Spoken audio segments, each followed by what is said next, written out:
So let's talk about all of these developing news coming out of Iran with tonight's opening panel. Joining us now is Clare Lopez. Clare is a former career operations officer at the CIA. And joining us is Behnam Bentaleblu, senior fellow at the Foundation for Defense of Democracies.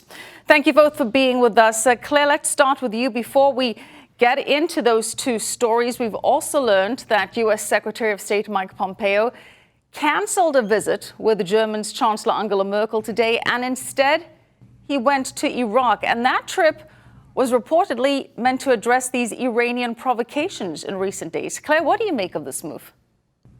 Well, I think that we can see tensions are ratcheting up. The regime in Tehran is under very severe stress right now. That is calculated, that is intended. And it is responding, of course, as it often does, with bravado and bluster.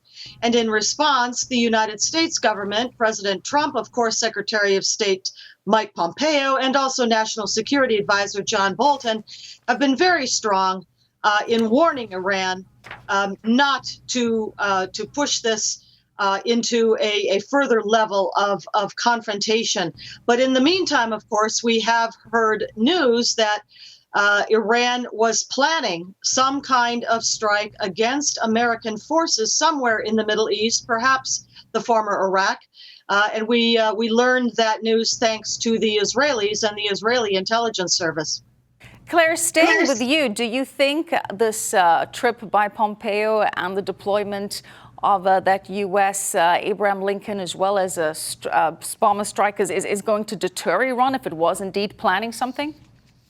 I think now that they've been found out and it's been exposed, and the United States has taken such firm, immediate steps to show that we're not going to put up with any kind of adventurism by the Iranian regime.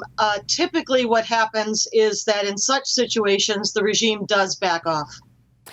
Behnam, Iran, meanwhile, is saying that it's going to diminish its commitments to the 2015 nuclear deal. That's according to its own state media. Iran says that it doesn't intend to completely withdraw from the pact. However, what do you expect? Good to be with you, Michelle. You know, if you're a decision maker in Tehran, graduated escalation was, is, and will remain the name of the game for you. Iran, if it grossly steps out of the boundaries of the nuclear deal, would risk driving Europe into America's hands, thus collapsing the UN Security Council resolution, codifying the deal, and bringing back the UN sanctions.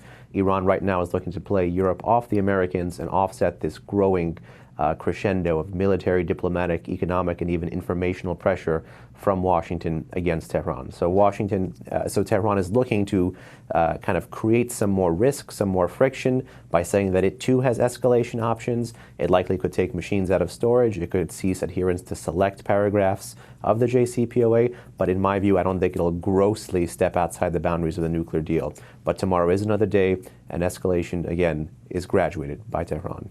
You know, because it begs the question, Behnam, why would Tehran announce it rather than just renege on the deal? I mean, it's more typical of the Iranians to just go ahead and say they agree to something and then act differently. But if indeed Tehran does make it clear that it is reneging on parts of the deal, how do you see the Europeans responding?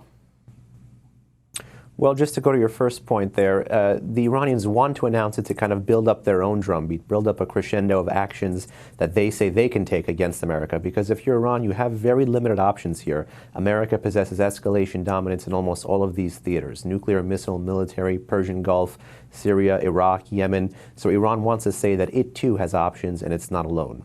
Vis-a-vis the European approach, there is a hope that if Iran grossly steps outside the boundaries of the deal, that the Europeans would live up to their commitment to collapse it and join America in a pressure campaign against Iran. The problem is the way the deal is so poorly written, Iran has to engage in significant non-performance.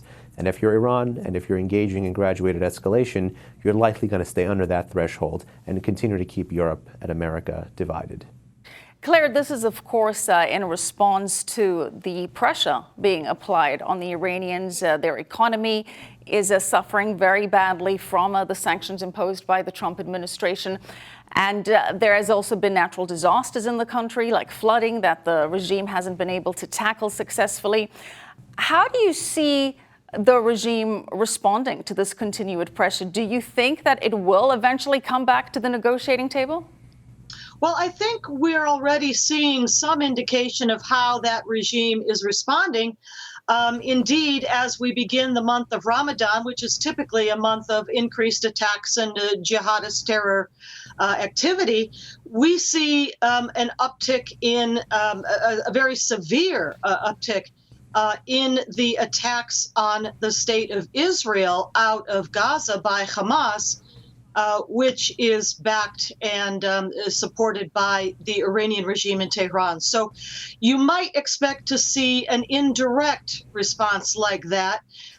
Perhaps Israel may also need to look to its northern border, where the Tehran Shiite terror proxy, Hezbollah, also might be expected to increase some sort of pressure against Israel. So very often the regime acts indirectly and through proxy forces, and these are the kinds of things I think we might see.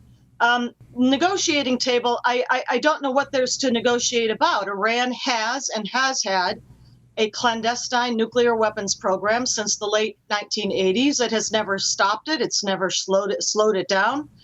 And I think finally the jig is up. I think the regime realizes that the world is beginning to know and understand, what its plans are, which is a deliverable nuclear weapon. So, negotiating table, I don't think would serve much purpose when the last negotiations, which concluded July 2015, right, resulted in such a useless agreement as the JCPOA.